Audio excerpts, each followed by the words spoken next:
Tudo, alunos, é um prazer estar aqui. Eu sou a Andrea e sou técnica da Regional Garanhuns e trabalho na área de ciências. Minha formação é professora de biologia. Então, com muita alegria, nesse novo desafio, trago para vocês revisões de alguns conteúdos de biologia e hoje nós vamos trabalhar especificamente a membrana plasmática. Meus planos é que a gente trabalhe 3 aulas de citologia, essa primeira de membrana plasmática, uma próxima de citoplasma celular e a última seria de núcleo celular. Esses são nossos planos. Espero que a gente caminhe bem e que vocês gostem da aula. Foi preparada com muito carinho para todo mundo. Então, nesse tempo que a gente consiga se dar as mãos, mesmo virtualmente, e consiga seguir com os nossos planos de conquistar o que a gente deseja para a nossa vida. Então, vamos lá? Primeiro que a gente tem que lembrar é que a membrana plasmática ela é uma película que envolve todo o citoplasma celular. E dessa forma, ele garante que haja 2 ambientes, o ambiente intracelular e o ambiente extracelular. Além de delimitar esse ambiente intra e extracelular, a membrana plasmática também envolve o núcleo de todas as células eucarióticas, certo? E aí lá nós a chamamos de carioteca.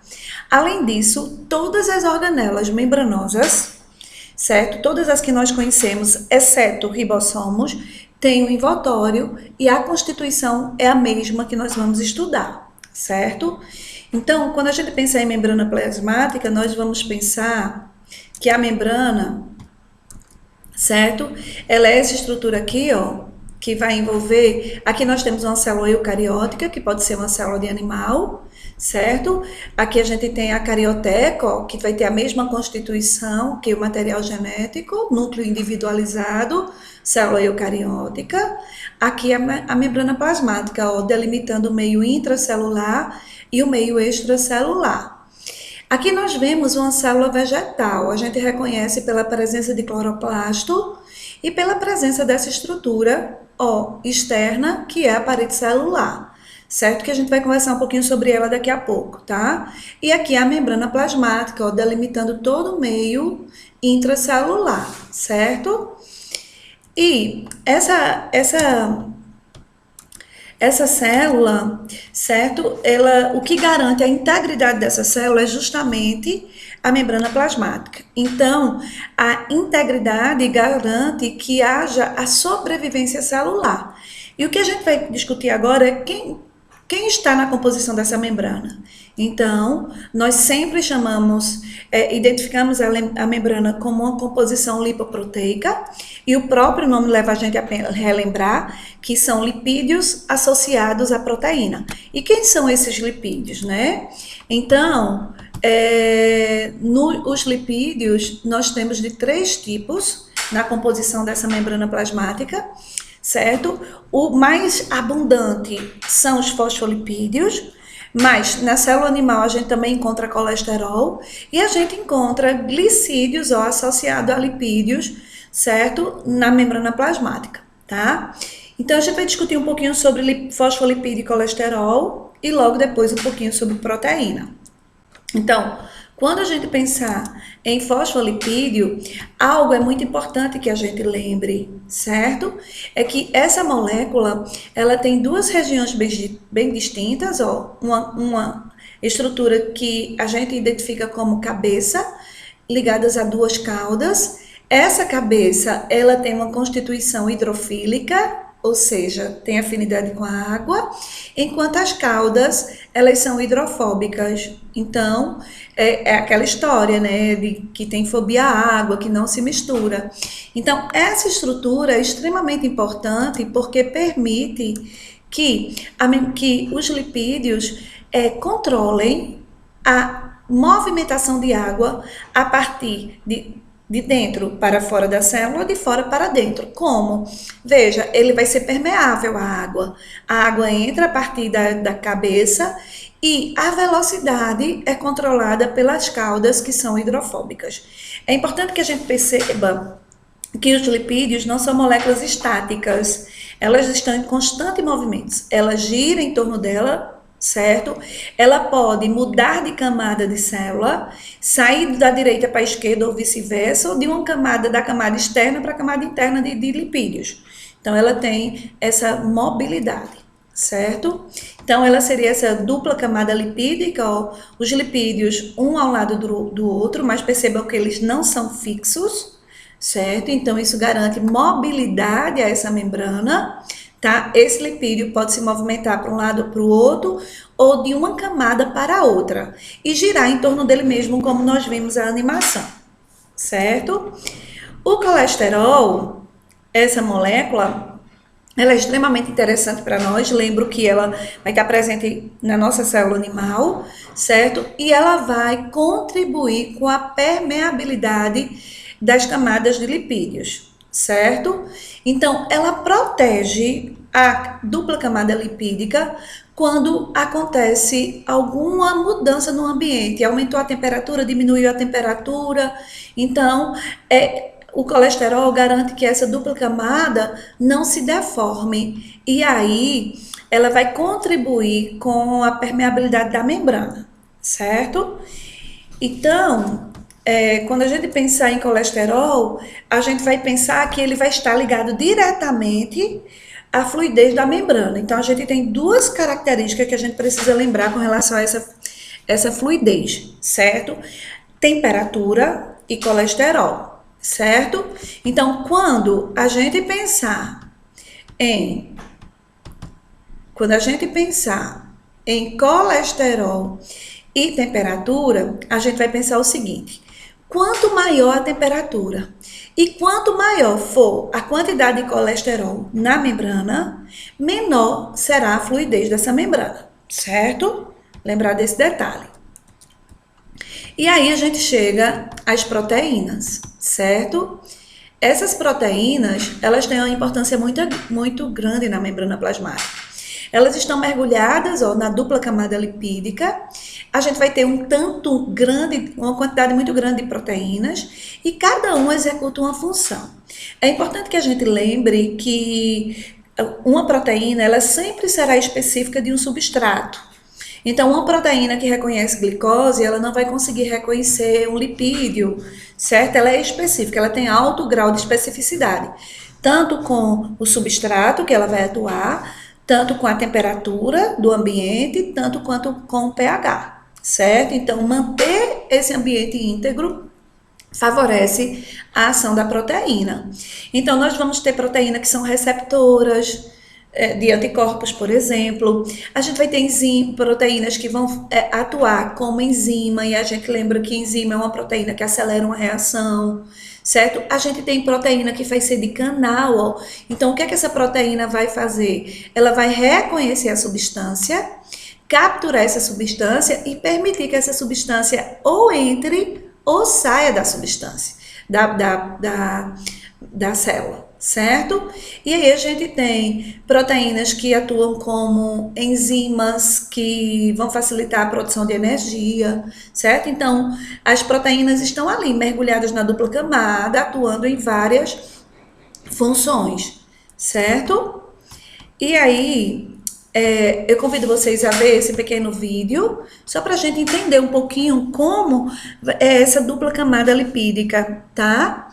E logo depois a gente vai refletir sobre o modelo do mosaico fluido, que esse vídeo traz também para a gente, tá?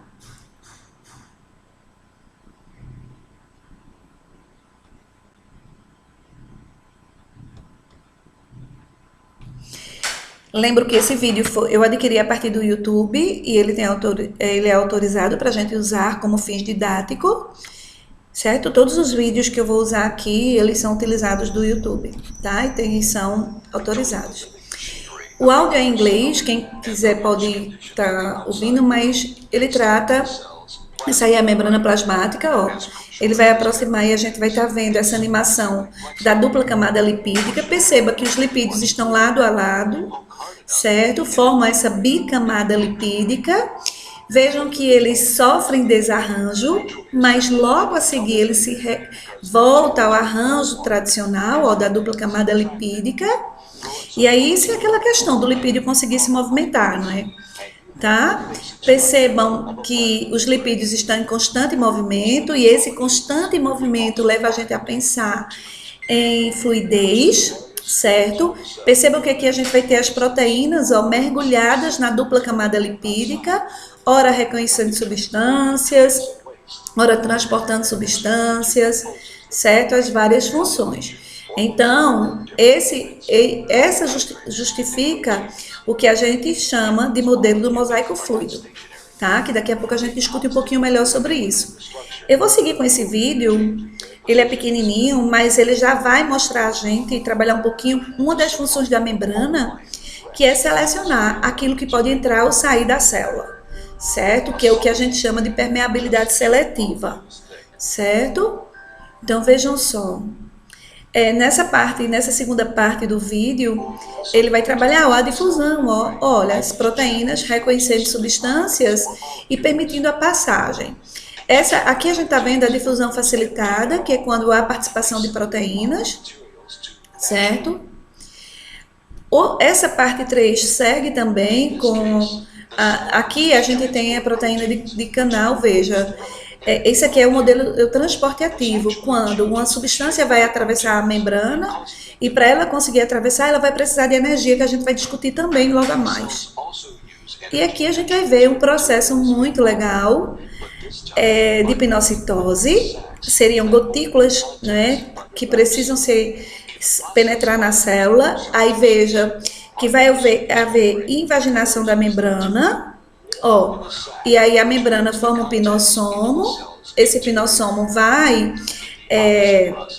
reagir com o lisossomo e vai acontecer a digestão intracelular, e aqui é um processo de exocitose, ó, eu estou eliminando proteína, então, ó, se funde com a membrana, a vesícula e lança para fora a substância. Então, é isso que nós vamos estudar a partir de agora, certo? Com a continuidade da aula, tá? Então, veja, a gente parte do princípio de funções. Então, nesse vídeo nós vimos que a célula...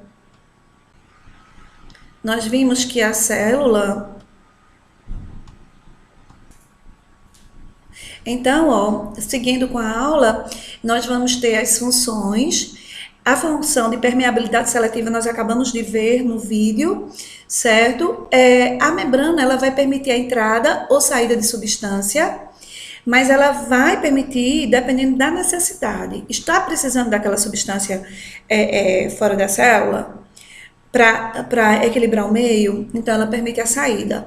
Dentro da célula tem necessidade daquela substância, então ela seleciona e a substância entra dentro da célula. Então, ela praticamente escolhe aquilo que pode entrar ou sair de dentro da célula, certo? Outra função muito importante é que a membrana plasmática, ela tem alta resistência elétrica. Ó, percebam aqui, são os neurônios. Então, o neurônio, ele vai converter a energia do ATP em energia elétrica. Então, os impulsos nervosos são verdadeiras descargas elétricas. Então, é preciso que essa membrana consiga resistir a essas correntes para que o impulso seja transmitido e a gente compreenda, interaja com o mundo, certo? Então, essa é também uma das funções da membrana plasmática, que é muito importante. Outra função, certo? Outra característica que a membrana tem é que ela tem alta capacidade de regeneração, certo? Então, essa membrana, veja, nesse gifzinho que eu trago, aqui ela está no processo de pinocitose, ó, sofrendo invaginação. Essa membrana vai se romper, ó, mas aqui já regenerou, certo? Então, é importante que se mantenha para que a célula garanta integridade, certo? E outra função é a elasticidade, ó. A célula, graças à composição química de seus lipídios, né, os fosfolipídios, ela consegue ter uma maleabilidade muito legal, certo?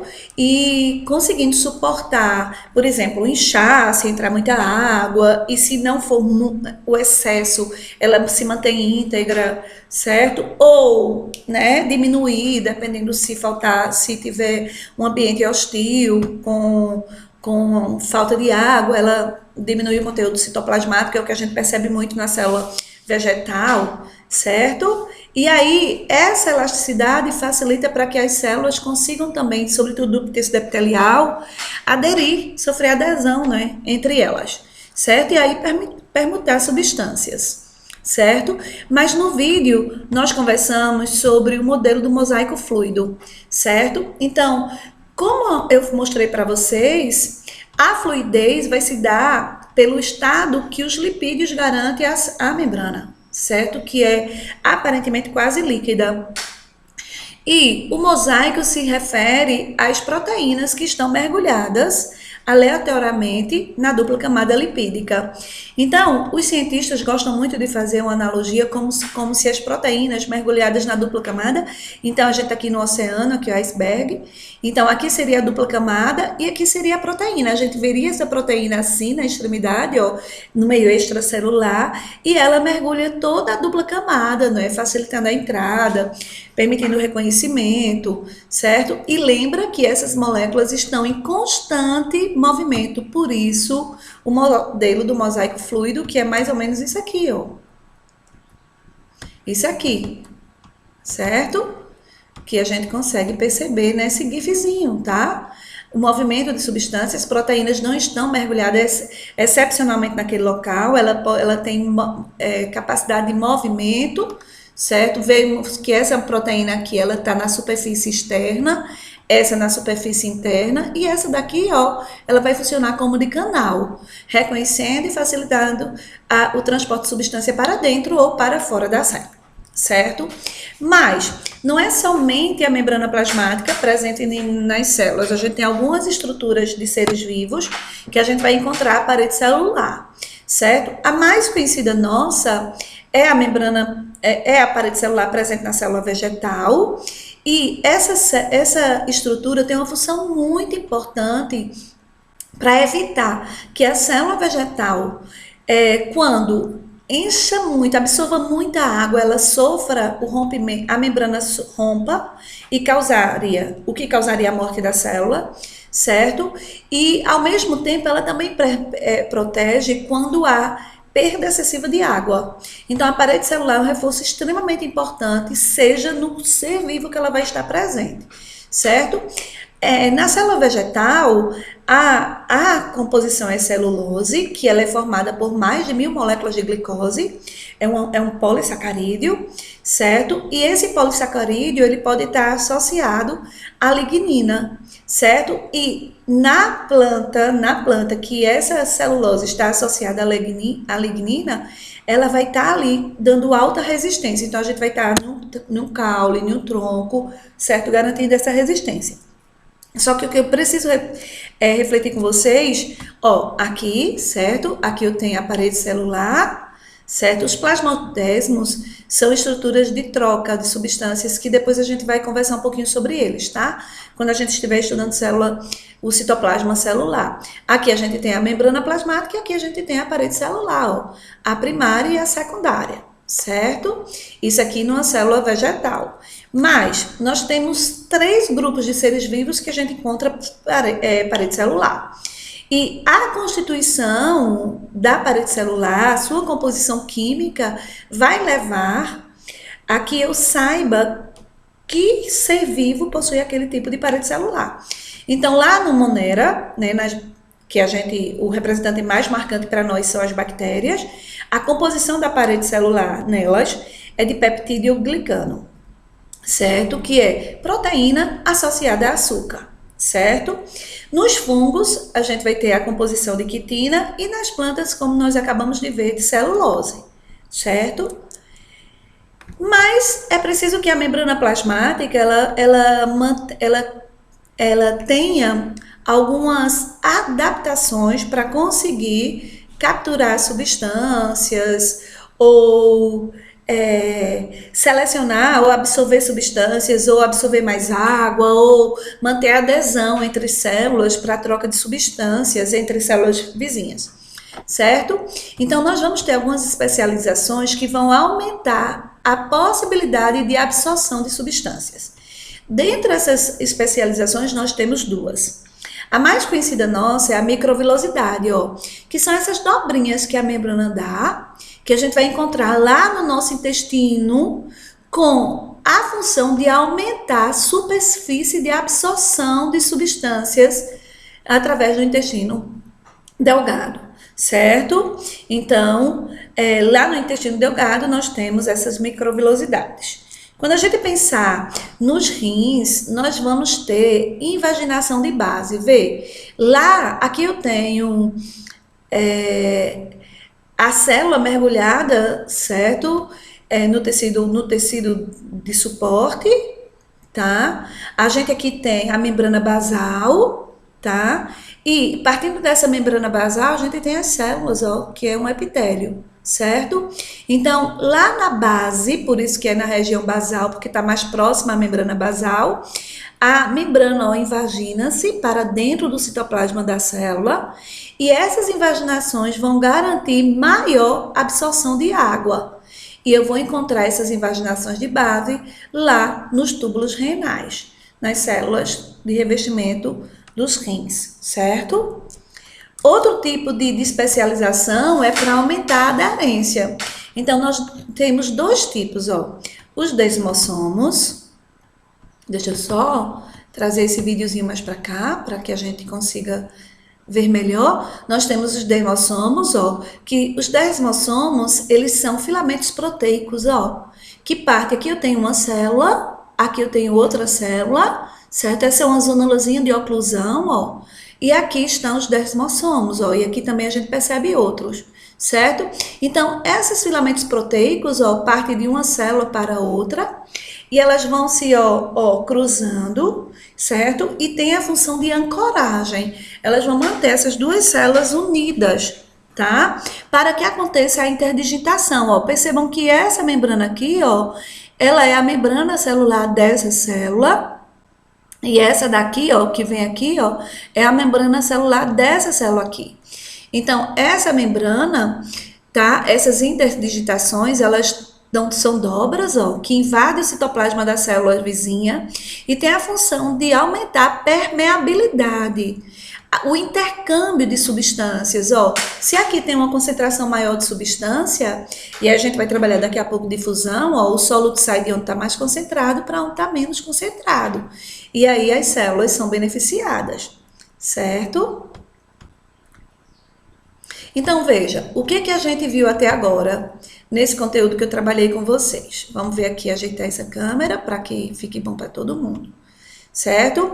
Então, olha, nós vimos que a membrana plasmática, ela tem uma composição e algumas funções, certo?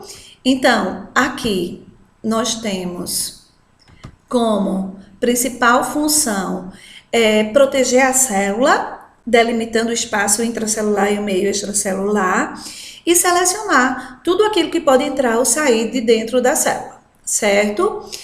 Para ajudar nessas funções, a gente tem a composição da membrana, que é lipoproteica, lipídios associados a proteínas. E a gente lembra aqui que são os fosfolipídios, e na célula animal a gente também encontra colesterol, certo? E as proteínas com diversas funções. E aí nós vimos que para garantir a função e graças a essa composição, a célula ela tem uma alta capacidade de regeneração e ela possui elasticidade, ok? E com relação às funções, certo? O que é que nós vimos? Veja, que a membrana plasmática, a estrutura dela é conhecida como modelo do mosaico fluido, certo? E aí a gente lembra que a fluidez se dá pela dupla camada lipídica e o mosaico por conta das proteínas mergulhadas. A função é selecionar o que pode entrar, o que pode sair da célula e reconhecer tudo que pode entrar ou sair dentro da célula. E para isso ela possui algumas especializações, que aí são as microvilosidades, as invaginações de base, os desmossomos e as interdigitações, que eu já expliquei. E aí a gente segue com esse nosso conteúdo, ok?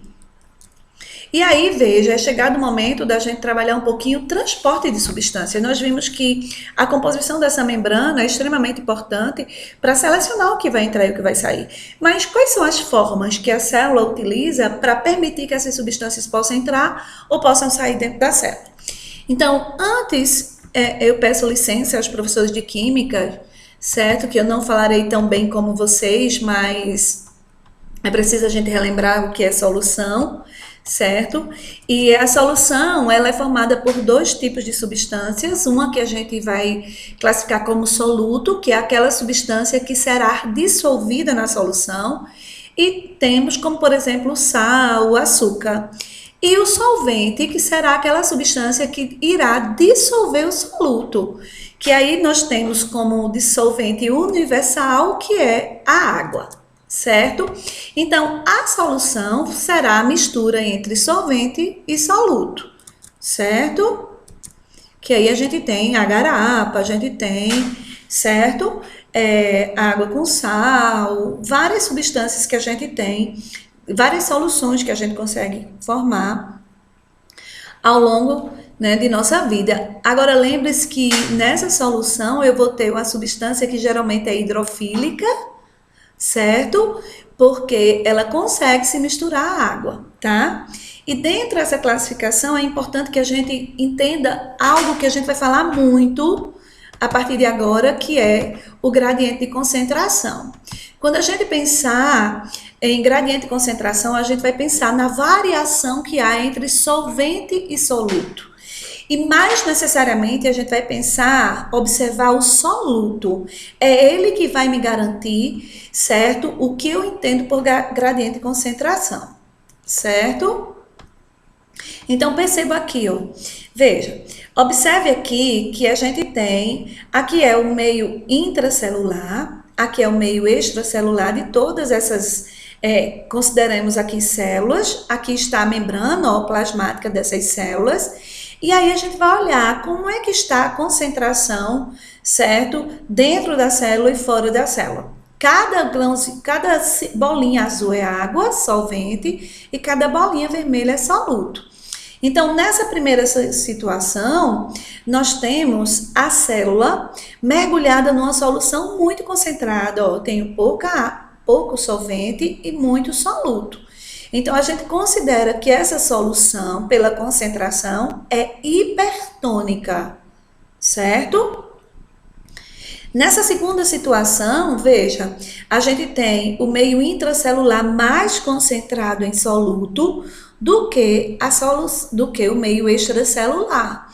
Então, nós dizemos que a célula está mergulhada numa solução menos concentrada em soluto. Essa solução menos concentrada a gente chama de hipotônica, certo? E nesse terceiro exemplo, percebam que a concentração de soluto do meio intracelular e meio extracelular são idênticos, certo? Nesse caso, a gente diz que a solução é isotônica. E o que é que leva isso a pensar? Que o soluto, ele sempre tem uma forma de movimento. Ele vai sempre movimentar-se da região que está em maior concentração para a região que está em menor concentração. Então, toda vez que a minha linguagem ou a linguagem do seu professor for que o soluto segue o gradiente de concentração, significa dizer que esse soluto está saindo de onde está mais concentrado para onde está menos concentrado, certo? Se a nossa linguagem for contra o gradiente de concentração, o que é que vai acontecer? Que o soluto está saindo de onde está menos concentrado para onde está mais concentrado, certo? E assim a gente segue para os transportes, certo? Então, nós vamos ter dois tipos de transportes, na verdade, três tipos de transportes que acontecerão através da membrana. O primeiro transporte é o transporte passivo, certo? Nesse transporte, percebam ó, que o soluto ou solvente vai passar ou atravessar, certo? A membrana plasmática seguindo o fluxo sempre a favor do gradiente de concentração, ou seja, saindo de onde está mais concentrado para onde está menos concentrado, certo? E esse tipo de transporte passivo não exige gasto de energia na forma de ATP, certo? Então, aqui nós vamos ter 3 tipos de transporte passivo: osmose, a difusão simples e a difusão facilitada, certo? Difusão simples, eu gostaria de mostrar a vocês, ó, quando a gente pensar em difusão, a gente vai sempre pensar em passagem de soluto. Então, o soluto, na difusão simples, ele vai atravessar a membrana plasmática livremente, saindo de onde está mais concentrado para onde está menos concentrado. Então, ó, a difusão vai ser passagem do soluto da região que está mais concentrado para menos concentrado, sempre a favor do gradiente de concentração. Qual é o objetivo dessa passagem? É sempre tornar o meio em equilíbrio ou trazer a isotonia, certo? Olha aqui o transporte, a difusão simples, ó. A passagem do soluto de onde está mais concentrado para onde está menos concentrado, livremente, ó, através da dupla camada lipídica, com o objetivo de equilíbrio dos meios, ok? Mas a gente também tem a difusão facilitada, ó, que esse soluto ele não consegue atravessar livremente a dupla camada. Então, ele vai precisar de ajuda, certo? E essa ajuda vai se dar por proteína. Então, são aquelas proteínas que nós vimos que estão na constituição da membrana. Então, essas proteínas, geralmente a gente as chama de permeases, certo? E lembra que eu falei algo muito importante lá no início, que elas são específicas de um substrato. Então, a proteína, ó, ela vai reconhecer o substrato, o soluto, e lembra que ele está saindo de onde está mais concentrado para onde está menos concentrado, que é uma das regras da difusão, certo? Ela captura, ela primeiro reconhece, depois ela captura, transloca essa substância e libera para dentro do citoplasma celular, ou para dentro ou para fora, conforme a necessidade, certo? Então, a gente tem esse exemplo aqui, ó, vê, que legal. Vê, eu tenho a glicose, certo? Ela está muito concentrada no meio extracelular, aqui está a membrana plasmática, e na minha membrana plasmática eu vou ter a minha permease. Percebam que a forma da permease faz uma analogia àquela especificidade que nós falamos, ó, a proteína é específica de um substrato. Então, o primeiro passo desse processo é o reconhecimento, certo? Quando a proteína reconhece, ela captura a glicose, estão vendo? Logo depois que ela captura, ó, ela transloca, ela sai, ela captura do meio extracelular e traz a glicose para o meio intracelular. E logo depois libera. Então, difusão facilitada, ó. A glicose saiu de onde estava mais concentrada para a região menos concentrada, que é o citoplasma celular, com a ajuda de uma proteína, que é a permease, que seria mais ou menos isso aqui, ó. Veja, reconhecimento agora, ó, reconhecimento, vamos ver aqui, ó. Reconhecimento, captura, translocação e liberação, ok? Mas existe algo muito importante que a gente vai trabalhar com soluto ainda, que é o transporte ativo. Esse transporte ativo ele é extremamente especial e importante, porque vai garantir, por exemplo, que haja a transmissão de impulsos nervosos, certo? Então, para que o transporte ativo aconteça, eu preciso de algo muito importante, que é gasto de energia. Então, a gente sempre vai lembrar que para acontecer transporte ativo, é preciso que haja gasto de energia na forma de ATP, certo? Outra característica muito importante é que, nesse caso, o soluto, seja ele qual for, ele vai seguir contra o gradiente de concentração. Ou seja, ele vai sair de onde está menos concentrado para onde está mais concentrado, certo?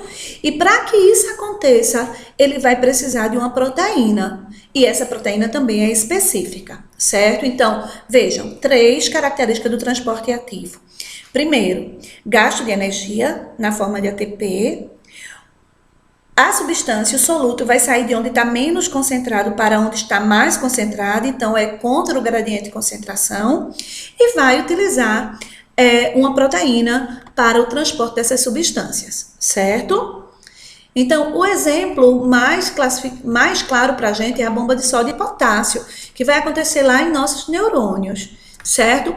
Lá em nosso neurônio, nós vamos ter 2 íons, 2 solutos, o sódio e o potássio, certo?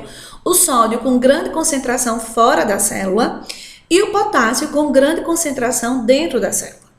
Então, quando acontece a diferença de concentração de solutos dentro de uma célula ou fora dela, vai acontecer a difusão, certo?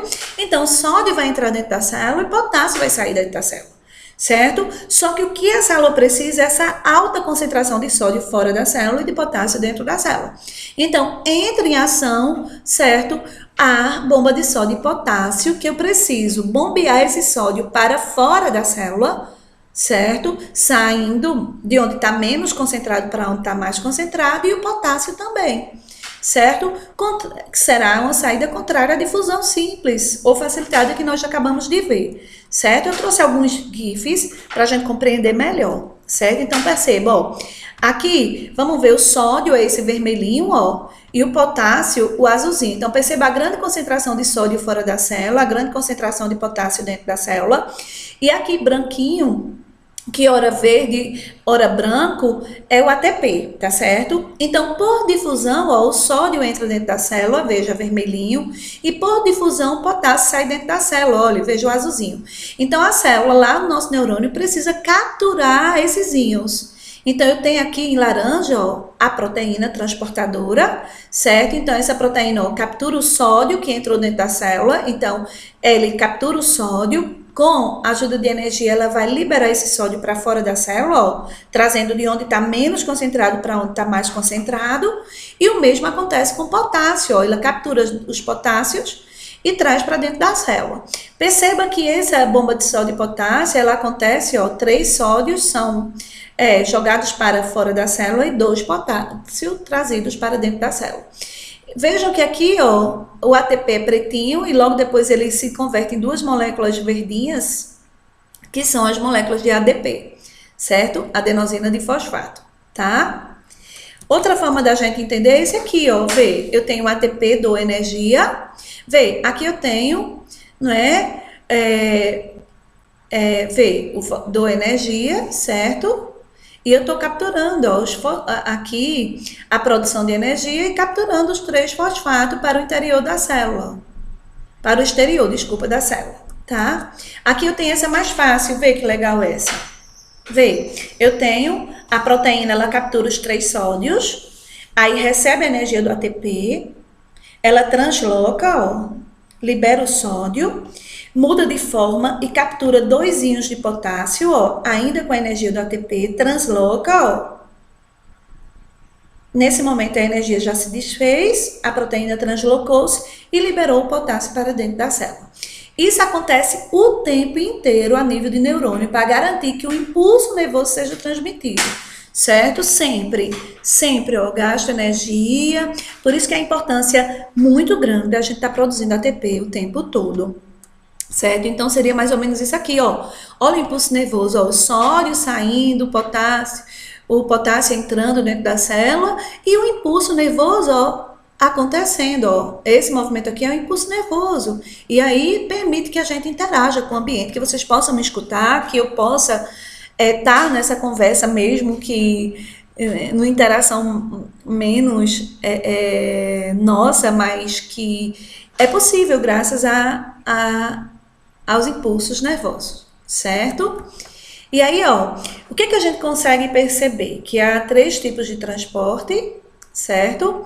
Ó, aqui a gente vai ver o transporte passivo, ó, esse soluto saindo de onde está mais concentrado para onde está menos concentrado, certo? Livre a partir da membrana, aqui é a difusão facilitada, ó. O soluto saindo de onde está mais concentrado para onde está menos concentrado com a ajuda de proteína, certo? A gente vai ver agora, ó, o transporte ativo, certo? Ó, o sódio atravessa a membrana, lembra que ele atravessa seguindo a difusão, né? De onde está mais concentrado para onde está menos concentrado. Potássio também, aí, ó, eu preciso capturar, a proteína captura os 3 sódios, ó, recebe a energia do ATP, transloca e libera os sódios para fora. E agora, esse gifzinho não mostra, mas ela captura de volta 2 íons, vai mostrar, desculpa, captura os 2 potássios, certo? Ainda com energia, a proteína transloca e libera a energia, que é o transporte ativo. O soluto saindo de onde está menos concentrado para onde está mais concentrado, com a ajuda de energia e proteína, ok? Mas aí a gente vai ver o transporte da água, certo? Esse transporte da água, e aí seguindo, desculpa, foi uma falhazinha técnica aqui minha, eu ainda estou me adequando a essas novas tecnologias, assim como todos nós, né? Estamos nos adequando a essa novidade. Então, voltando para a aula, veja, a osmose, ela vai ser um tipo de difusão, só que será a difusão da água, será do solvente. E a passagem da água, ela vai depender da concentração de soluto. Então, num conceito simples de a gente entender, a água sempre sairá da região que está em menor concentração de soluto para a região que está em maior concentração de soluto. Sabe aquela história de que quando o feijão está salgado, quando a gente adoça demais o suco, acrescentar líquido, acrescentar água? Pois é isso que a osmose vai fazer na célula. Então, qual região da célula está mais concentrada? O meio intracelular ou o meio extracelular? A partir daí vai haver a passagem de água. E a passagem de água será a osmose, certo? Então, veja, a água vai sair de uma solução menos concentrada em soluto para uma região mais concentrada em soluto. E aí, a célula vai reagir de formas diferentes, certo? E aí foi feita vê aqui esse conceitozinho só para a gente lembrar um pouquinho, tá? Veja. Aqui eu tenho a membrana plasmática, certo? Eu tenho a região hipotônica, que é aquela região menos concentrada em soluto. E eu tenho aqui a região hipertônica, que é aquela região mais concentrada em soluto, que a gente viu lá, né, no iniciozinho de transportes. E a tendência da água é sair de onde está menos concentrado para onde está mais concentrado. E ela tem um objetivo, que é o quê? É equilibrar os meios, levar a isotonia. Então, nesse sentido, o meio hipotônico sempre vai perder água, enquanto o meio hipertônico, certo, sempre vai ganhar água, certo? Então, pensando nesse processo, os cientistas resolveram fazer experiências e eles usaram células animais e células vegetais para ver se elas se comportavam da mesma forma diante desse processo de osmose, né, de entrada ou saída de água dentro da célula. E aí vê, aqui a gente traz, ó, vê que aqui eu tenho a solução mais concentrada, aqui menos concentrada, aqui é a membrana plasmática. E aí, tempo depois, veja que a tendência, ó, mais concentrada, menos concentrada, é a passagem de água da região menos concentrada para a região mais concentrada. Então, o nível de água na região mais concentrada a tendência é aumentar, enquanto na região menos concentrada é diminuir. E isso eles queriam fazer na célula, saber se a célula também se comportaria assim. Então, eles trazem 2 experiências, uma com hemácias, e só para a gente lembrar que a hemácia é uma célula extremamente especial da nossa, que é uma célula anucleada, ela tem um tempo de vida estimado em 120 dias, e basicamente a função dela, uma vez lançada na corrente sanguínea, é o transporte de gases, em especial oxigênio, certo?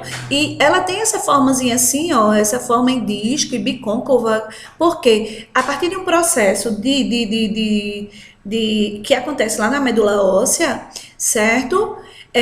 Ela perdeu todo o seu conteúdo, organelas, núcleo foi digerido. Que aí, se tudo ocorrer bem, a gente trabalha isso um pouco depois, tá? Em uma próxima aula. E aí, eles foram fazer esse processo, eles retiraram essas hemácias e foram fazer os experimentos, né? Então, a primeira coisa que eles fizeram foi colocar a hemácia no meio isotônico. Lembra que o meio isotônico é quando a hemácia e a solução têm a mesma concentração. O que é que eles observaram? Que a quantidade de água que entra e sai era basicamente a mesma. Então, a hemácia não sofria nenhuma mudança no estado físico dela, certo? Então, elas permanecia sem alteração. Mas aí eles também resolveram colocar a hemácia em uma solução mais concentrada, no meio hipertônico.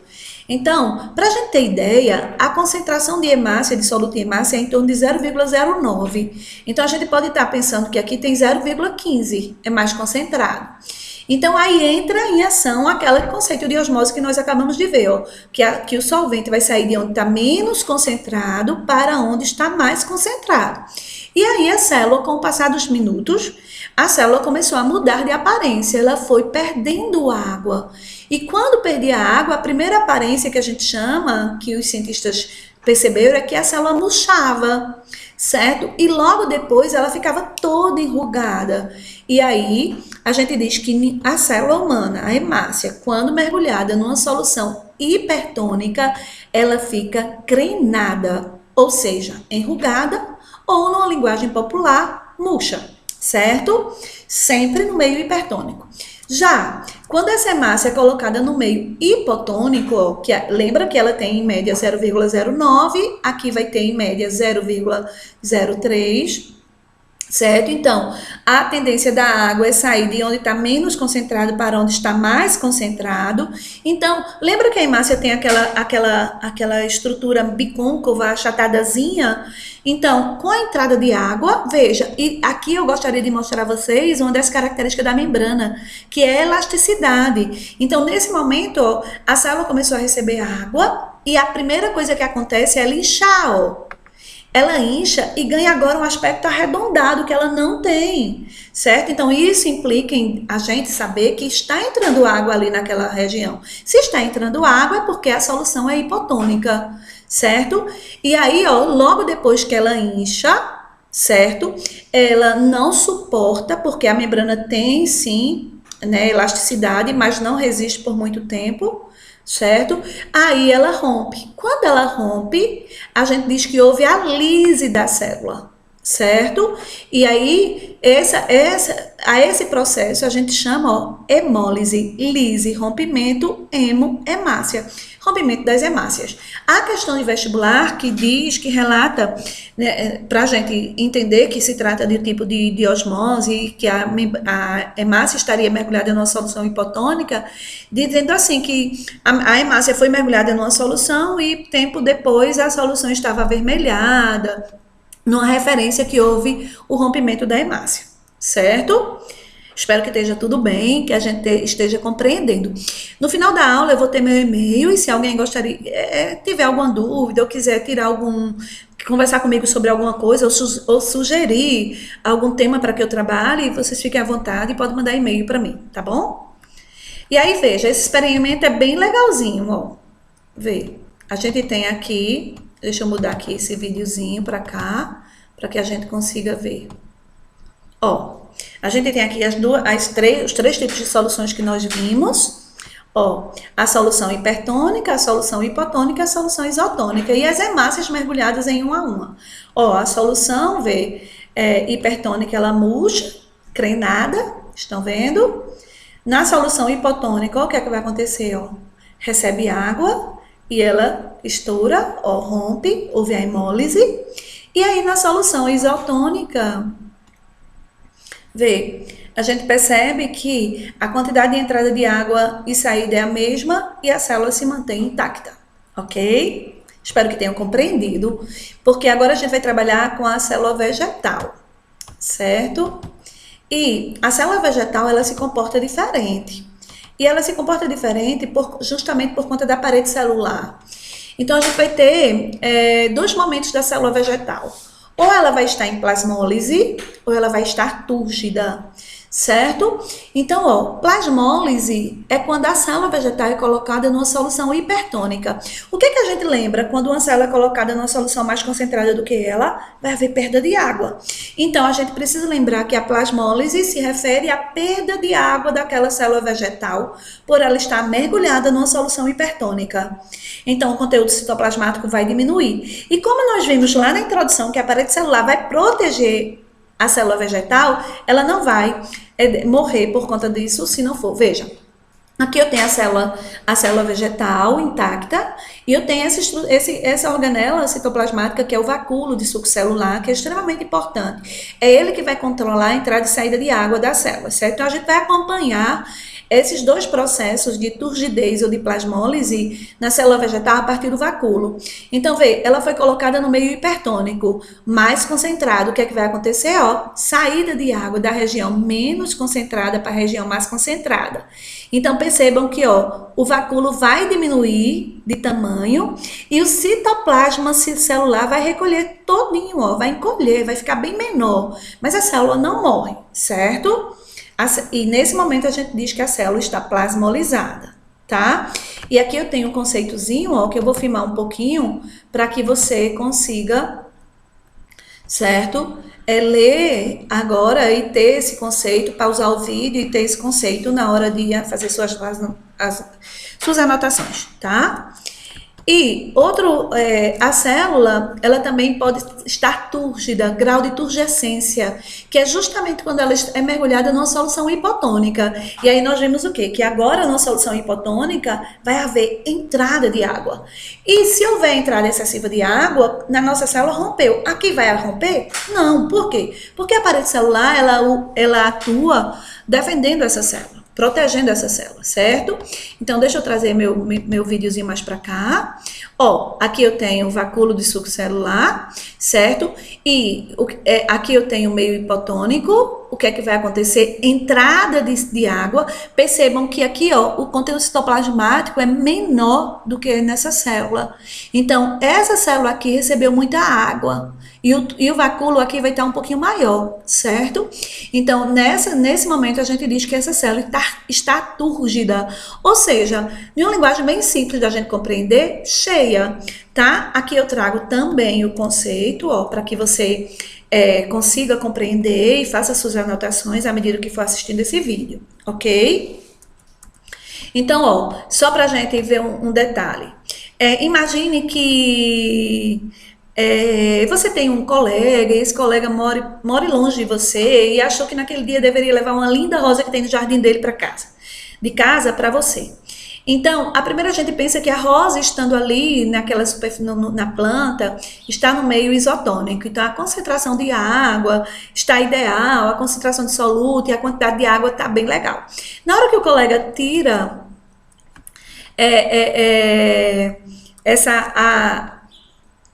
a rosa do pé e ele pode estar deixando que essa água, certo, entre dentro da célula.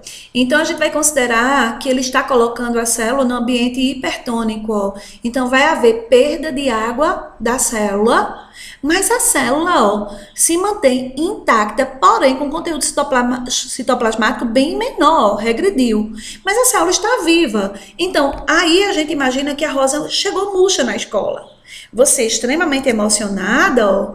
Então, ó, aqui aconteceu a plasmólise, o conteúdo citoplasmático, ó, em menor quantidade, a célula murcha ou plasmolizada, como a gente fala. Isso acontece quando a célula é mergulhada no meio hipertônico. Quando ele chegou na escola, com a rosa na mão e ela murchinha, você ficou extremamente feliz. E aí, o que é que você fez? Colocou direto a rosa num copo de água. Então, esse copo de água, vamos considerar que ele é hipotônico. O que é que aconteceu? Vai haver entrada de água dentro da célula. E aí, se isso for em pouco tempo, é claro, se for um tempo muito longo, isso não vai acontecer. A água começa a entrar no citoplasma da célula, o vacúolo começa a crescer, armazenando água, aumenta o citoplasma da célula e nesse momento a rosa, recupera o turgor. E aí volta ao aspecto legal que ela estava lá na planta, ela não está mais murcha. É claro que isso Se dependendo do tempo, né? Então, nesse momento, ó, se a célula saiu de uma situação de plasmólise, de murcha, para um estado de turgidez, de túrgida, a gente diz que houve deplasmólise, certo? Então, plasmólise é de normal para murcha, certo? De murcha para túrgida, a gente diz que houve deplasmólise, ok? Espero que vocês estejam entendendo. Então, aqui, nesse gifzinho, eu tenho a célula ó, com a solução hipotônica, isotônica e hipertônica, a célula animal e a célula vegetal e como ela vai se comportar. Isso aqui é um resumozinho que você pode pausar o vídeo e estar recordando, tá bom? Mas olha, não há somente passagem de soluto e de água através da célula, da membrana, tá? A gente tem o transporte de quantidade, que são grandes moléculas que não conseguem atravessar livremente a membrana, seja pelos lipídios ou seja pelas proteínas, tá? Então, esse transporte de quantidade, ele é dividido em dois momentos. Um momento de endocitose, que é o momento de englobamento, de captura da substância, e há dois tipos de substância. Ou essa substância vai ser sólida ou ela vai ser líquida, certo? Então, quando a endocitose for de partículas sólidas, eu chamo o processo de fagocitose. Quando o processo de endocitose for de partículas líquidas, eu chamo de pinocitose, certo? Isso aqui vai acontecer a digestão intracelular. Logo depois que eu vou digerir as partículas sólidas ou líquidas, eu vou precisar eliminar aquilo que não serve para a célula. Então, esse processo de eliminação a gente chama de exocitose, exo, fora, citose, célula, citos, de célula, certo? Então, para fora da célula, e aí a gente chama de plasmocitose, que é uma linguagem muito culta para o que seria defecação celular, tá? Então, veja, o processo de endocitose, ele vai se dar de duas formas. Eu vou mexer um pouquinho a câmera, certo? Para poder explicar os dois processos, tá? O primeiro, fagocitose, ó. A fagocitose é o processo onde a célula irá ingerir grandes partículas, certo? E aí esse processo vai se dar, por exemplo, com bactérias no ambiente, com protozoários, com células do nosso organismo que a gente chama de macrófago.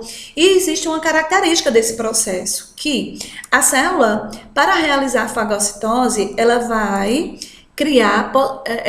formar pseudópodes, certo? Esse pseudópode vai envolver a substância a ser englobada, ó, que aqui vamos imaginar que aqui é um macrófago e aqui é uma bactéria, ó. Então isso aqui são os pseudópodes, envolve a bactéria, certo? Ó, e aqui a membrana vai, ó, formar essa vesícula que é o fagossomo, certo?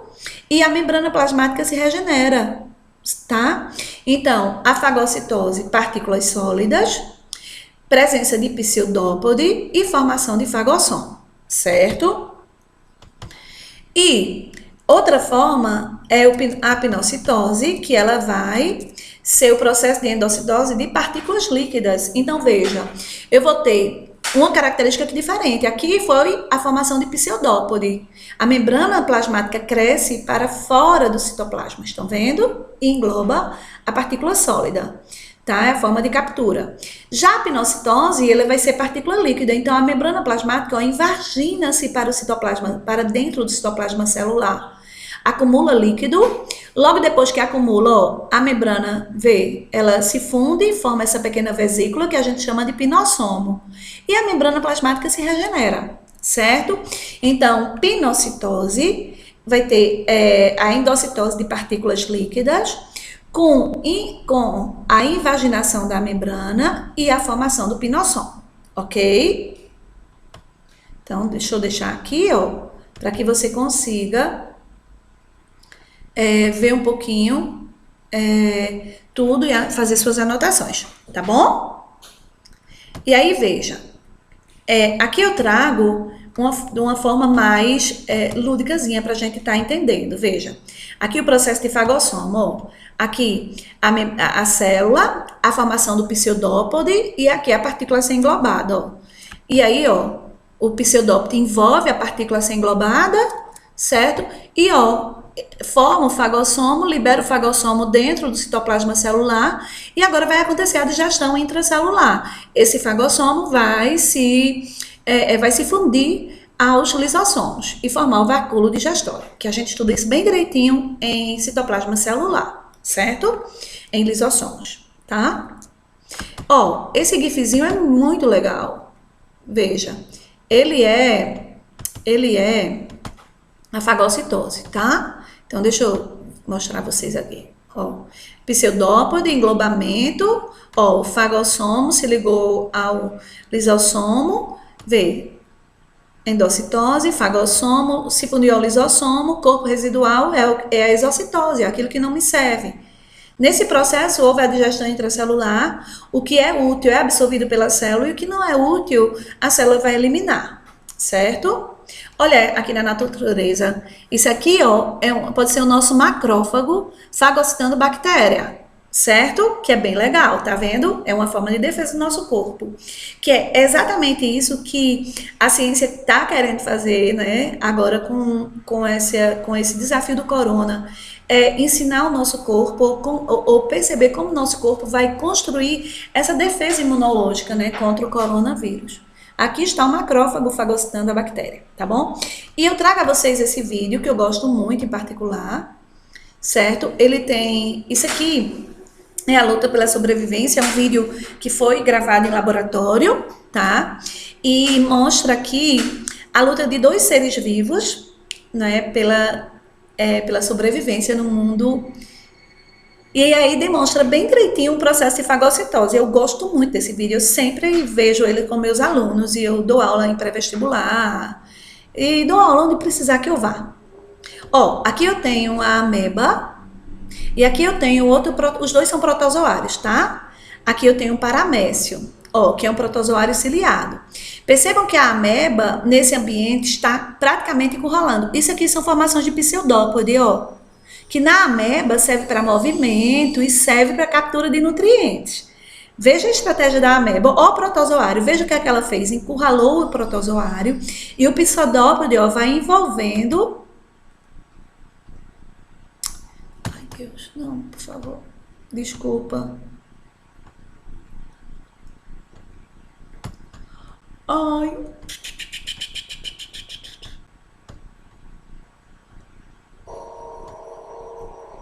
Ó, e o pseudópode vai envolvendo, desculpa a falha, se apareceu essa falha, desculpa a falha, minha gente.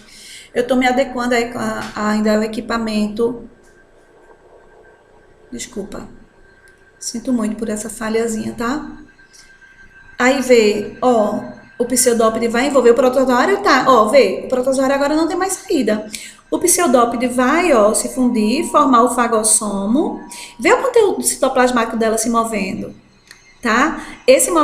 A formação do pseudópode se dá justamente por esse movimento, ó, do citoplasma mais líquido e mais denso, ó, mudando de região. E aí, ó, aqui tá o fagossomo. E aí, a partir daí, acabou, ó, tá vendo? Aí, esse fagossomo vai se fundir com o lisossomo e vai acontecer a digestão intracelular, certo? Ó, que legal. É muito legal, né? Os pesquisadores gravarem isso e doarem pra gente de forma tão legal. Ó, pronto. Aqui, ó, se fundiu a membrana. Lembra que essa vesícula aqui vai romper, a membrana vai se regenerar e forma o fagossomo.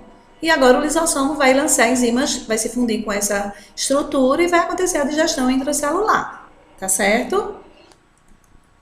E aí o processo de pinocitose, ó, certo? E aí, o que é que eu tenho? É líquido que vai precisar ser endocitado. Então, a membrana plasmática, ó, sofre um processo de invaginação, certo? Aqui o líquido vai passar, se acumular nessa vesícula. Quando essa vesícula estiver cheia, a membrana rompe, forma o pinossomo e aqui ela se regenera, ó. E o pinossomo vai encontrar com o lisossomo. No processo, e aí vai acontecer a digestão intracelular. Sendo fagocitose ou pinocitose, o fagossomo ou o pinossomo vai se fundir com o lisossomo vai lançar suas enzimas digestórias e o líquido ou sólido vai ser digerido, certo? Aí a gente chama de vacúolo digestório. Tudo que é útil, a célula vai utilizar. É esse o objetivo da digestão intracelular, não é? Mas o que não é útil, a célula precisa eliminar. E aí a eliminação vai se dar por plasmocitose, ó. Certo? Que é o processo pelo qual a célula vai eliminar, certo? Aquilo que não serve. Então, ó, aqui, depois que a absorção de tudo que é útil forma um vacúolo residual, certo? Esse vacúolo, lembra que ele foi formado, ele tem a mesma constituição da membrana plasmática. Então, esse vacúolo se funde pela membrana, certo? E é a mesma constituição, passa agora a fazer constituir a membrana e os resíduos são jogados para fora.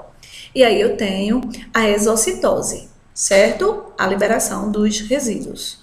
É mais ou menos isso aqui, ó. Ó. Certo? Se fundiu com a membrana, jogou para fora. Lembra que ele tem a mesma constituição? Então, ó, mesma constituição, porque ele é fruto daquela pinocitose do fagocitose, lembra? Mesma constituição, ó, se funde com a membrana e joga fora o processo da digestão, ok? Mais uma vez para a gente ver, ó, mesma constituição, se fundiu com a membrana, jogou fora, plasmocitose, processo de exocitose, ok? E aí, ó, eu estou terminando membrana plasmática, espero que vocês tenham compreendendo o conteúdo, espero que ajude a vocês nas revisões, que a gente consiga seguir com nossos planos, o Enem daqui a pouco chega, daqui a pouco a gente está com os planos, concretizando nosso plano, seja de universidade, seja de um curso técnico, seja de um empreendedorismo, seja qual for o seu plano, né? Que esse conteúdo lhe sirva e que você faça bom uso. E nesses tempos que é preciso esse isolamento para que muita gente consiga sobreviver e sobreviver de forma tranquila, é preciso que a gente trabalhe em nós a esperança, certo? Que a esperança seja maior do que nosso medo. A gente está torcendo e juntos, enquanto educação do Agreste Meridional, enquanto educação do Estado, a gente está se colocando agora nesse desafio de trabalhar essas aulas e que essas aulas cheguem até você, que é o nosso maior bem, que é aquilo que a gente é o nosso bem mais precioso, é quem a gente deseja que tenha um futuro e esse futuro seja brilhante, certo? Então aqui eu deixo meu e-mail. Se alguém desejar sugerir algum tema para que eu trabalhe, eu terei o maior prazer de preparar. Então, fiquem à vontade de mandar alguma sugestão, de crítica, de alguma dica. Professor que acha que eu preciso melhorar de alguma forma, me ajude. Eu estou à disposição, eu preciso desse feedback. O aluno que precisar que eu trabalhe algum tema que tenha dificuldade no ensino médio, pode mandar sugestão, que eu terei o maior prazer em ajudá-los. E assim, eu encerro essa aula agradecendo a Delma, que é nossa gerente regional, e a Silvana, que é a coordenadora do CGDE, por essa oportunidade. E dizer que vocês podem sempre contar com a gente, porque nosso maior objetivo é estar pertinho de vocês, apesar dessa distância. Até a próxima e muito obrigada. Cheiro.